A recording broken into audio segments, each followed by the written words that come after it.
사랑하는 주님의 제자들 여러분, 오늘 평상절기 9번째 주일을 맞아 예수 그리스도 안에 있는 충만한 은혜와 축복이 여러분 모두에게 함께 하시기를 기도합니다. 이번 주 이곳 아이오와는 100도에 가까운 찌는 듯한 한여름 더위가 오가는 가운데 지난 7월 22일 아이오와주 서쪽 끝 수시리에서 출발하여 6개 도시를 통과한 후 7월 29일까지 아이오와주 동쪽 끝 네이번폴트까지 장장 500마일을 자전거를 타고 횡단하는 레그브레이 2023 행사가 있었는데 올해는 특히 50주년 행사로 약 2만 8천여 명이 등록하였고 지난 25일에는 제가 살고 있는 에임스에서 1박을 하는 등 활기찬 여름을 보낸 것 같습니다. 멀리 일리노이와 미시간과 뉴욕과 또 세계 도처에서 이 예배에 함께 하시는 모든 분들의 상황은 어떠하신지 모르겠습니다만 모쪼록 하나님의 은혜 안에서 모두 건강하고 행복한 여름 보내시기를 소망합니다. 그럼 오늘 평상절기 9번째 주일 아침에 하나님의 영광의 예배에 초대받고 함께 하신 여러분 모두를 환영하며 전능하신 하나님 우리 아버지, 우리의 구주가 되시는 예수님, 또 우리의 성화주가 되시는 성령님을 예배하는 자리로 함께 나갔으면 좋겠습니다. 나는 전능하신 하나님이라. 너는 내 앞에서 행하여 완전하라. 하늘과 땅들아 기뻐하라. 주께서 성령을 통하여 그의 공의와 사랑으로 온 땅을 영원히 통치하시는도다. 온 땅의 인생들아 하나님 아버지를 찬송할지로다. 우리가 그를 힘입어 살며 기동하며 존재하기 때문임이니라. 같이 기도하심으로 주님 은혜의 보좌 앞으로 나가시겠습니다. 거룩하신 하나님 아버지, 오늘 평상절기 9번째 주일을 맞아 하나님께서 아브라함을 부르셔서 그를 연단하사 마침내 믿음의 조상 아브라함으로 세워가시는 은혜가 이 자리에 함께한 우리들 모두에게도 넘치게 하여 주시니 감사와 찬송을 올려드립니다. 하나님 아버지, 지금 이 시간 우리가 성령과 진리로 예배 드릴 때에 여기 함께한 모든 주님의 백성들에게 영광으로 임하여 주옵시되 아버지의 크신 사랑 안에서 우리 주 예수 그리스도의 은혜와 성령님의 은사 주심이 우리 모두를 충만케 하여 주옵시고 저희들이 올려드리는 감사와 찬송과 영광을 하나님 아버지 홀로 받아 주옵소서.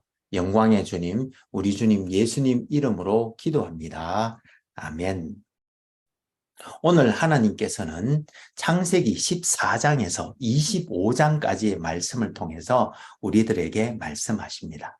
오늘 본문이 긴 관계로 제가 15장 1절에서 7절, 17장 1절에서 7절, 그리고 21장 1절에서 6절, 그리고 마지막으로 22장 1절에서 4절과 9절에서 12절, 그리고 16절에서 18절 말씀을 읽어드리도록 하겠습니다. 제가 읽어드릴 때 여러분들의 마음에 하나님께서 친히 말씀해 주실 줄 믿습니다. 이것은 하나님의 말씀입니다. 먼저 14장에서는 아브라함이 롯과 헤어지고 혼자 있을 때에 하나님께서 나타나셔서 땅과 자손에 대한 약속을 다시 확인해 주셨고 그 이후 시날 땅의 왕들과 소돔 땅의 왕들 사이에 전쟁이 벌어졌는데 소돔 땅의 왕들이 패하여 조카 롯과 그의 가족들이 잡혀가자 아브라함이 집에서 길리운 사람들 318명을 거느리고 쫓아가 롯과 그의 가족들과 재물들을 되찾아왔는데 이어서 제가 15장부터 읽어드리도록 하겠습니다. 이후에 여호와의 말씀이 환상 중에 아브라함에게 임하여 이르시되 아브라함아 두려워하지 말라. 나는 너의 방패요 너의 지극히 큰 상급이니라. 아브라함이 이르되 주 여호와여 무엇을 내게 주시려 하나이까. 나는 자식이 없사오니 나의 상속자는 이 다메섹 사람 엘리에셀이니이다. 아브라함이 또 이르되 주께서 내게 씨를 주지 아니하셨으니 내 집에서 길린 자가 내 상속자가 될 것이니이다. 여호와의 말씀이 그에게 임하여 이르시되 그 사람이 내 상속자가 아니라 너의 몸에서 날 자가 너의 상속자가 되리라 하시고 그를 이끌고 밖으로 나가 이르시되 하늘을 우러러 뭇별을 셀 수 있나 보라. 또 그에게 이르시되 내 자손이 이와 같으리라. 아브라함이 여호와를 믿으니 여호와께서 이를 그의 의로 여기시고 또 그에게 이르시되 나는 이 땅을 내게 주어 소유를 삼게 하려고 너를 갈대인의 우르에서 이끌어낸 여호와니라. 그리고 이어서 16장에서는 이 횃불 언약 후에 10년 가까이 자식 소식이 없자 결국 살해의 독촉으로 살해의 여종 하갈에게서 이스마엘을 낳는 우를 범하는 사건이 기록되어 있는데, 이어서 제가 17장 말씀을 읽어드리겠습니다. 아브라함이 99세 때에 여호와께서 아브라함에게 나타나서 그에게 이르시되 나는 전능한 하나님이라 너는 내 앞에서 행하여 완전하라. 내가 내 언약을 나와 너 사이에 두어 너를 크게 번성하게 하리라 하시니 아브라함이 엎드렸더니 하나님이 또 그에게 말씀하여 이르시되 보라 내 언약이 너와 함께 있으니 너는 여러 민족의 아버지가 될지라. 이제 후로는 너의 이름을 아브라함이라 하지 아니하고 아브라함이라 하리니 이는 내가 너를 여러 민족의 아버지가 되게 함이니라. 내가 너로 심히 번성하게 하리니 내가 너에게서 민족들이 나게 하며 왕들이 너에게로부터 나오리라. 내가 내 언약을 나와 너 및 너의 대대 후손 사이에 세워서 영원한 언약을 삼고 너와 너의 후손의 하나님이 되리라.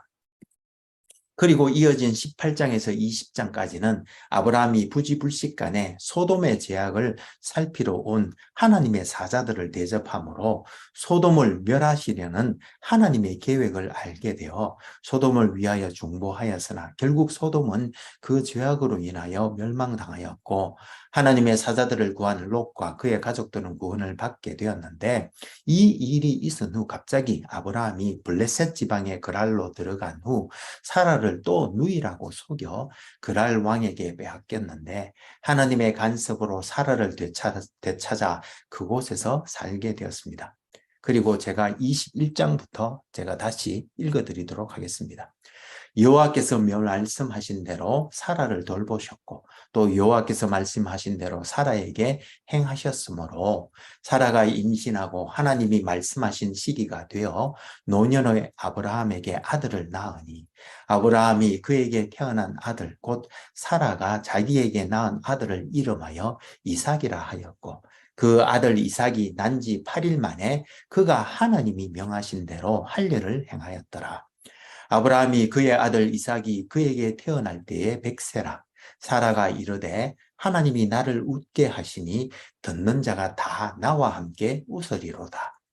그렇게 이삭이 태어나자 아브라함은 가나안 땅인 브엘세바로 다시 들어와서 그곳에서 이삭을 키우며 살았는데 이삭이 15세에서 30세쯤 되자 하나님께서 다시 나타나셨는데 22장부터 제가 읽어드리도록 하겠습니다. 그 일 후에 하나님이 아브라함을 시험하시려고 그를 부르시고 이르시되 너의 아들 너의 사랑하는 독자 이삭을 데리고 모리아 땅으로 가서 내가 내게 일러준 한 산 거기서 그를 번제로 드리라. 아브라함이 아침에 일찍이 일어나 나귀의 안장을 지우고 두 종과 그의 아들 이삭을 데리고 번제에 쓸 나무를 쪼개 가지고 떠나 하나님이 자기에게 일러주신 곳으로 가더니 하나님이 그에게 일러주신 곳에 이른지라. 이에 아브라함이 그곳에 제단을 쌓고 나무를 버려놓고 그의 아들 이삭을 결박하여 제단 나무 위에 놓고 손을 내밀어 칼을 잡고 그 아들을 잡으려 하니 여호와의 사자가 하늘에서부터 그를 불러 이르시되 그 아이에게 내 손을 대지 말라. 그에게 아무 일도 하지 말라. 내가 너의 아들 너의 독자까지도 내게 아끼지 아니하였으니 내가 이제야 너가 하나님을 경외하는 줄을 아노라.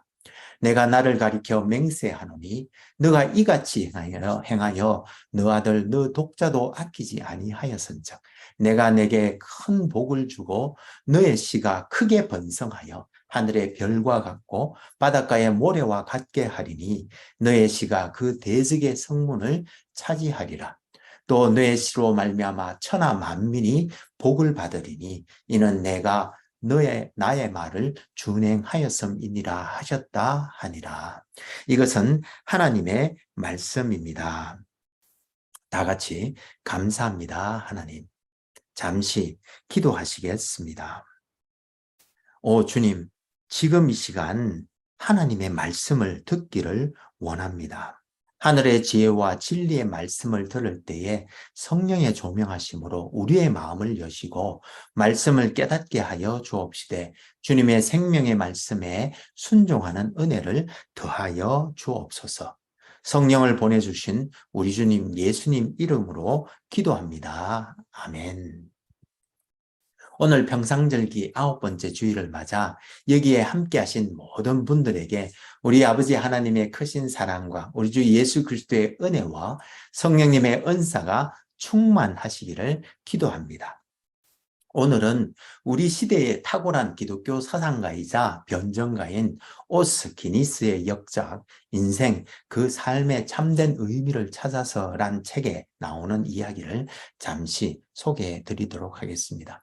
그는 그의 책에서 만족스러운 삶에는 흔히 세 가지 요건이 필요하다고 하면서 정체성에 대한 분명한 인식과 사명과 목적에 대한 강한 인식, 그리고 삶의 의미에 대한 깊은 인식이 바로 그것인데 처음에 두 요건은 마지막 요건에 깊이 뿌리 내리고 있다고 하면서 특히 우리 시대는 많은 사람들이 삶의 의미를 찾아야 한다는 도전을 받고 있는데 그 이유는 삶의 소유는 풍족하지만 삶의 목적이 결여되어 있기 때문이라고 하면서 만약 당신이 어떤 도전을 통해 다른 무언가를 갈망하게 된 사람이라면 또 혹 삶의 수수께끼를 풀기 원하는 사람이라면 또 혹 중요한 것들로 채워진 삶을 추구하는 사람이라면 그리고 혹 의미를 추구하는 구도자를 위한 안내 지도를 원하는 사람이라면 이와 같은 삶의 의미를 향한 구도자들의 추구는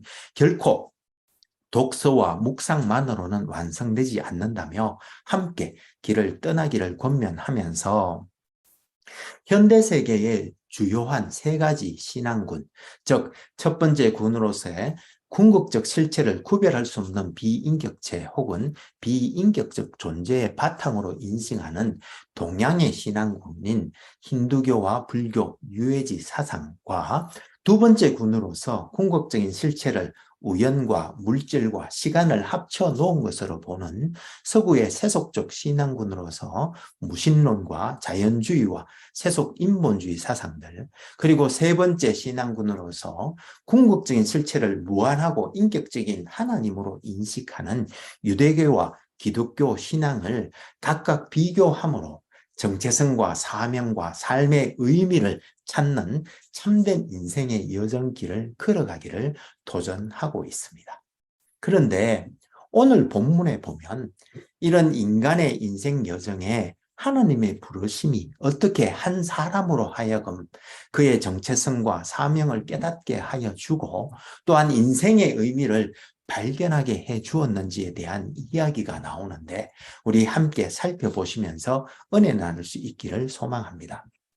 우리는 지난 시간에 갈대아 우르에서 우상 장사를 하며 살던 아브라함을 하나님께서 부르셨고 하나님의 부르심을 받은 아브라함은 그의 아내 사레와 아버지 데라 그리고 조카 롯을 데리고 그의 고향과 친척을 떠나 가나안으로 가고자 하여 길을 떠났지만 1000여 킬로미터에 이르는 긴 여행과 연로한 아버지 데라 때문에 하란에 머물렀는데 그곳에서 아버지 데라가 죽자 하나님께서 다시 부르셔서 그의 아내 사레와 조카 롯을 데리고 다시 하란을 떠나 마침내 가나안으로 이동하였는데 가나안에서의 정착이 이어지지 않은 중에 기근이 찾아오자 애굽으로 피신해 들어갔고 그곳에서 아내 사레를 여동생이라고 속였는데 그로 말미암아 아내 사레를 바로에게 빼앗겼지만 하나님께서 사레를 구해 주셔서 다시 가나안으로 돌아왔습니다.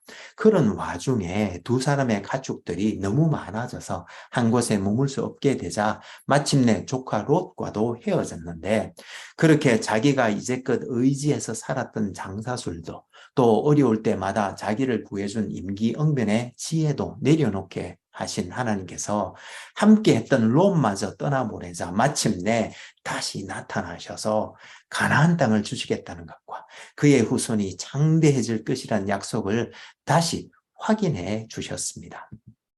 그리고 나서 오늘 본문으로 이어지는데 먼저 14장에서는 시날 땅의 왕들과 소돔 땅의 왕들 간의 전쟁이 벌어져서 소돔 땅의 왕들이 패배함으로 아브라함의 조카 롯과 그의 가족들이 시날 왕들에게 사로잡혀 가게 되었는데 이 소식을 들은 아브라함이 집에서 길리온 자 318명을 이끌고 가서 시날 왕들을 쳐부수고 멀리 다메섹까지 쫓아가서 조카 롯과 재물들과 또 부녀와 친척을 다시 되찾아 돌아오므로 아브라함이 이제 가나안 지방의 새로운 강자로 부상하게 되었는데 이로써 이제 하나님께서는 그의 이름을 장대하게 해주시겠다는 약속이 실현되기 시작하였고 그리고 나서 이어진 15장에서는 하나님께서 아브라함에게 나타나셔서 아직 자식을 주지 않으셨으니 그의 종 엘리에셀이 상속자가 될 것이라며 불평하는 아브라함에게 너의 몸에서 날 자가 너의 상속자가 될 것이라고 하시며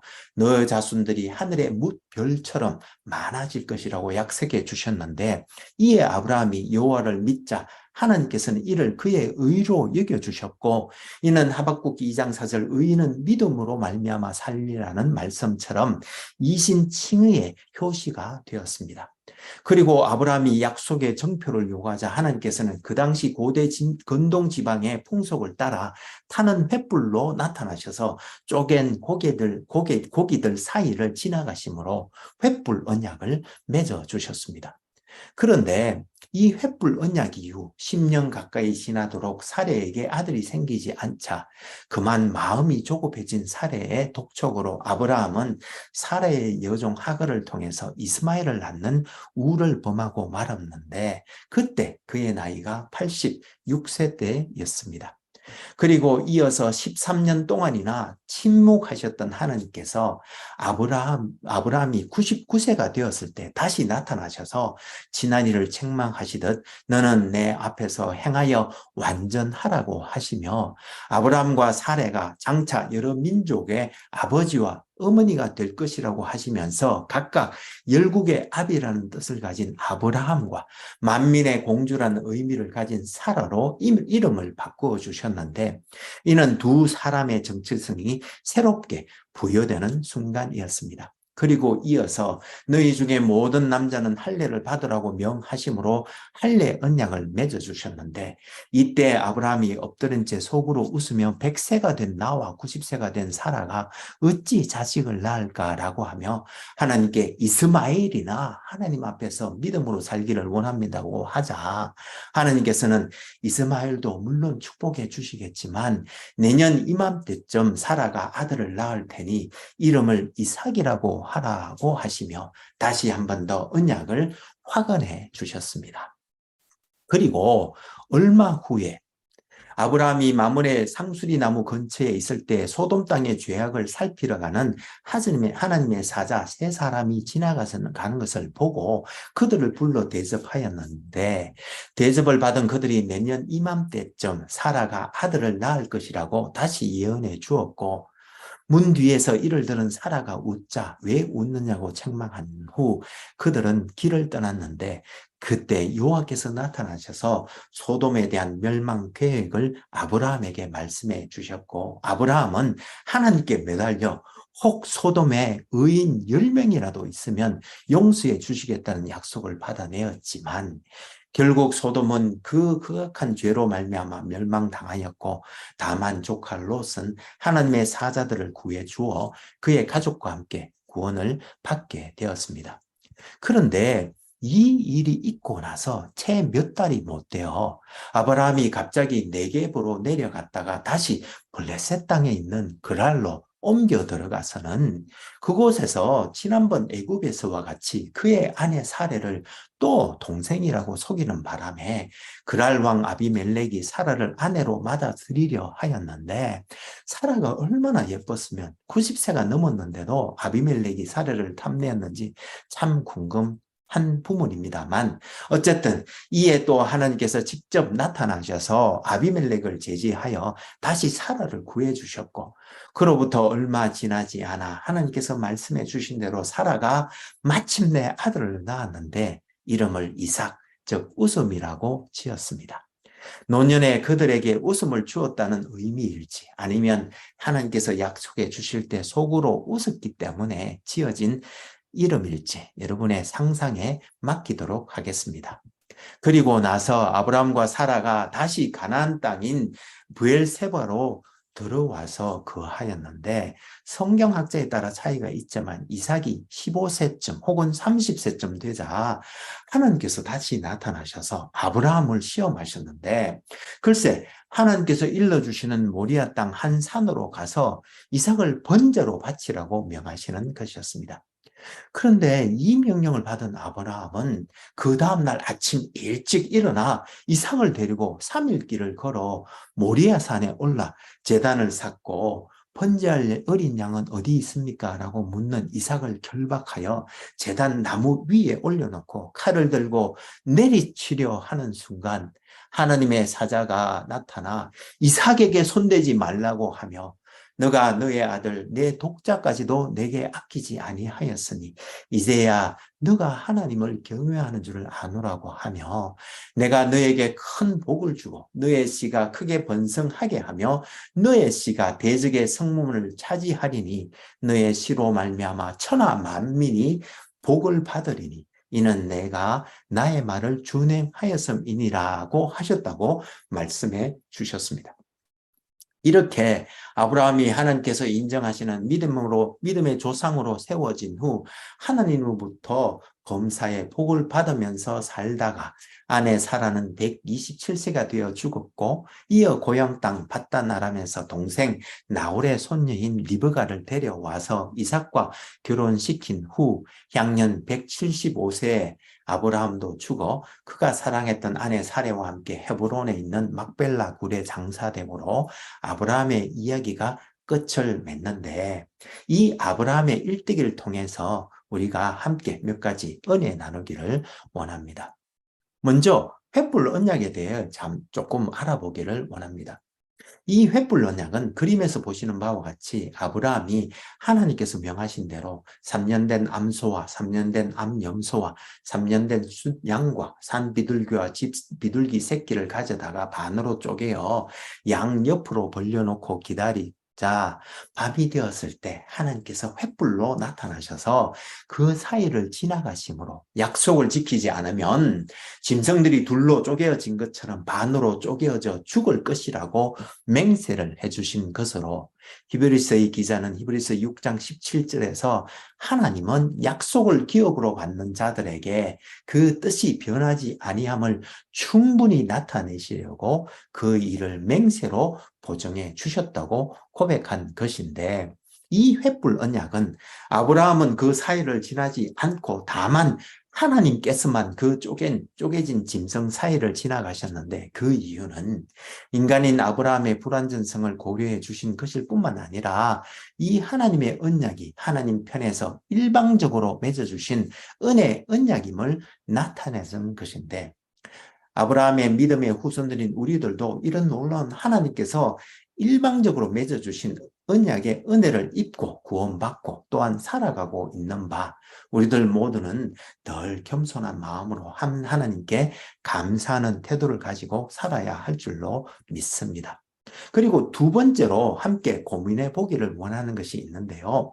그것은 오늘 본문에 보면 하나님께서 99세가 된 아브라함에게 나타나셔서 아브라함과 사라에게 새 이름을 주시고 할례 언약을 베풀어 주신 후에 1년 뒤에 이삭을 낳을 것이라고 분명히 말씀해 주셨는데 그동안 갈대아 우를 떠나 하나님을 따라 나선 이후 24년 동안이나 기다리고 인내하는 훈련을 받은 아브라함이 채 몇 개월을 참지 못하고 블레셋 땅인 그랄로 들어가 사라를 누이라고 속임으로 하나님의 구속사에 큰 오점을 남길 뻔하였는데 왜 아브라함이 갑자기 그랄 땅으로 들어갔는지 도대체 이해가 되지를 않는 것이었습니다. 여러분들은 이 부분을 어떻게 이해하고 계시는지요? 이 부분에 대해서 오랜 묵상 중에 제 나름대로 깨달은 것들을 나누어 드리면 먼저 소돔을 위해 기도했던 아브라함의 중보 기도에 대해서 생각해 보았습니다. 무슨 말인가 하면 여러분들은 이 중보 기도를 어떻게 보시는지 모르겠습니다만 제가 보기에는 하나님의 소동 멸망 계획을 알게 된 아브라함이 소돔에 의인 50명만 있어도 용서해 주시겠다는 하나님의 약속을 받아낸 후에도 계속해서 의인 40명, 30명, 20명, 그리고 마침내 10명만 있어도 용서해 주시겠다는 약속을 받아내기까지 하나님께 매달렸던 아브라함의 끈질긴 중보 기도가 참 좋아 보였는데, 혹 아브라함은 그렇게 생각하지 않았을지도 모르겠다는 생각이 들었습니다. 무슨 말인가 하면, 저도 처음 중보 기도를 시작했을 때는 제가 기도한 대로 응답받지 못하면 뭔가 제 기도가 잘못된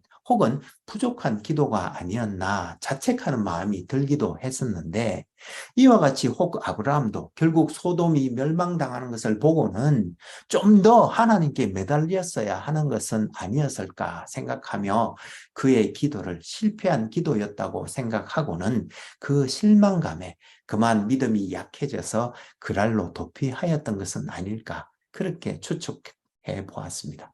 그리고 두 번째로는 사라의 경수가 이미 끊어진 점을 고려할 때, 실은 사라가 퇴임하였지만 이미 그 전에 경수가 끊어졌기에 퇴임 사실을 모른 채 몇 개월이 그냥 흘러가 버리자 이번에도 하나님께서 약속해 주신 말씀이 이루어지지 않을 것이라고 지레짐작하고는 너무 실망한 나머지 그랄로 도망치지는 않았을까, 그런 추측도 해보았습니다. 그런데 어차피 성경은 그 이유를 밝히지 않고 있으니 우리가 그 이유를 정확하게 알 수는 없지만, 어쨌든 분명한 것은 긍정적인 이유를 달기는 참 힘든 행보가 아니었나 생각됩니다. 그런데 여러분, 이런 큰 실수를 통해서 하나님은 선을 이루어 가시는 것을 볼 수 있는데요. 하나님께서는 이 문제에 아주 적극적으로 개입하셔서 아비멜렉이 사라를 범하지 못하도록 하시면서도, 지난번 애굽에서와는 다르게 하나님께서 아비멜렉에게 아브라함을 선지자로 소개하면서 아브라함이 너를 위하여 기도하면 너가 용서받고 살게 될 것이라고 하셨는데, 이 말씀을 통해서 하나님께서는 아브라함에게 그에게는 선지자적 사명과 더불어 제사장적 사명이 있다는 것을 일깨워 주셨다는 것을 알 수 있었는데, 여기서 우리는 지난 창세기 12장 3절에서 하나님께서 아브라함을 저주하는 자를 저주하시겠다는 말씀에 이어서 이번에 아브라함이 중보 기도를 하면 또한 그 저주를 풀어주시는 원리를 이 사건을 통해서 알 수 있는 바, 따라서 아브라함의 믿음의 후손들인 우리는 저주가 임한 이 세상을 위해 중보 기도를 할 때 또한 하나님의 저주가 풀릴 수도 있다는 것을 깨닫고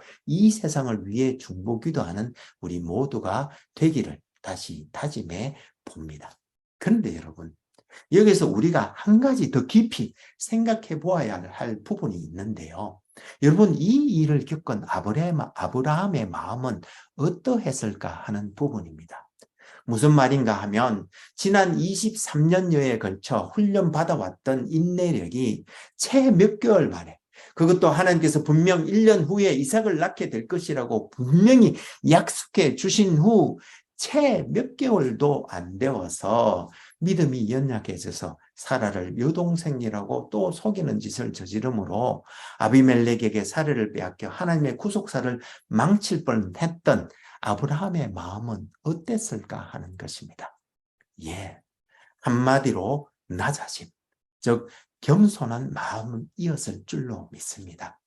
우리가 이 아브라함의 낮아짐을 이해할 때에 우리는 또 처음 갈대아 우르를 떠날 때 순종했던 아브라함의 마음 자세와 마지막 사랑하는 아들 이삭을 번제로 바치라고 하셨을 때 순종했던 아브라함의 마음이 어떻게 달랐을지 분명히 알 수 있는데, 마지막 아브라함의 이 순종은 이제 자기 자신에게는 아무것도 기댈 것이 없는 겸손한 마음으로 하나님 앞에 완전히 낮아진 그런 온유한 순종이었음을 짐작할 수 있는데, 이런 온유하고 겸손한 믿음의 순종이 바로 마침내 우리에게 이루고자 하시는 하나님의 뜻인 것입니다.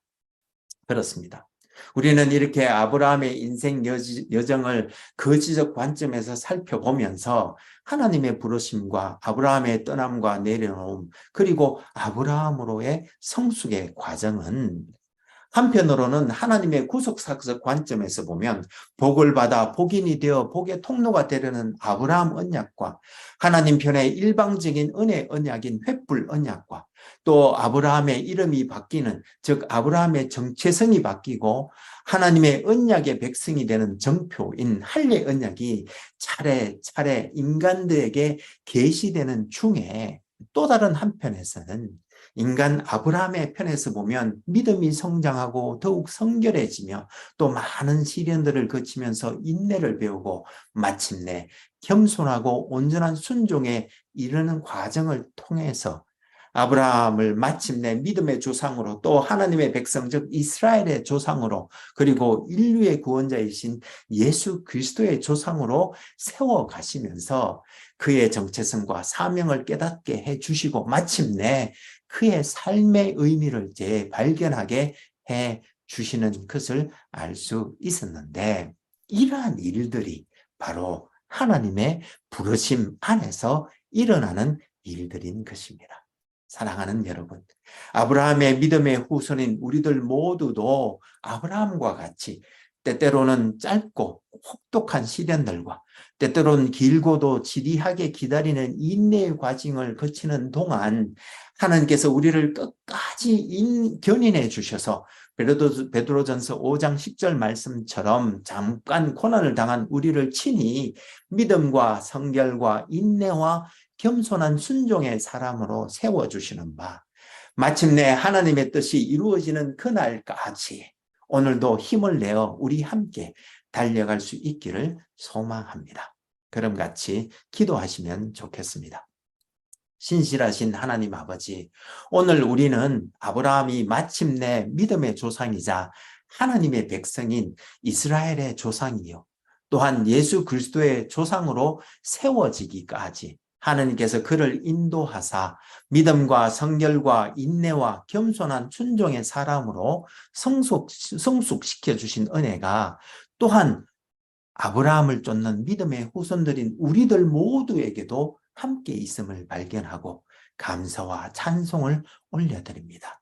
간절히 기도하옵기는 지금 우리가 가는 여정이 어디에 이르렀는지 모르겠지만 지금 각자가 있는 그 위치에서 피곤한 손과 연약한 무릎을 일으켜 세우고 주님 주시는 은혜를 힘입어 마침내 하나님께서 위에서 부르신 부름의 상을 받기까지 표대를 향하여 달려갈 수 있기를 소망할 때에 하나님께는 영광이요, 저희들 모두에게는 은혜가 가득한 복된 삶이 되게 하여 주실 줄로 믿습니다.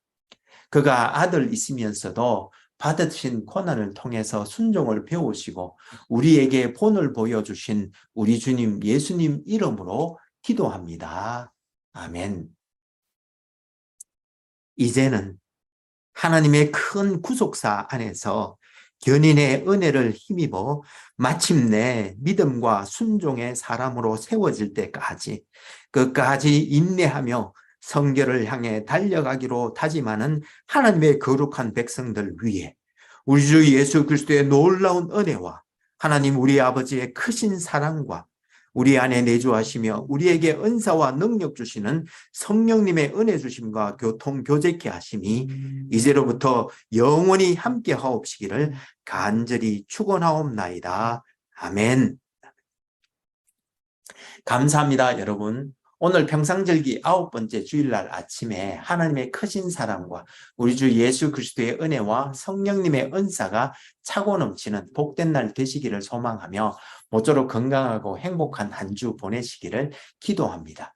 혹 여러분들 중에 저희 주님의 제자들 교회를 도우시기를 원하시는 분은 페이팔 계정 info@churchbeyondborders.com으로 헌금해 주시면 감사하겠습니다. 그럼 다음 주에 다시 은혜로 만나 뵙겠습니다. 사랑합니다. 감사합니다. 축복합니다. 바이.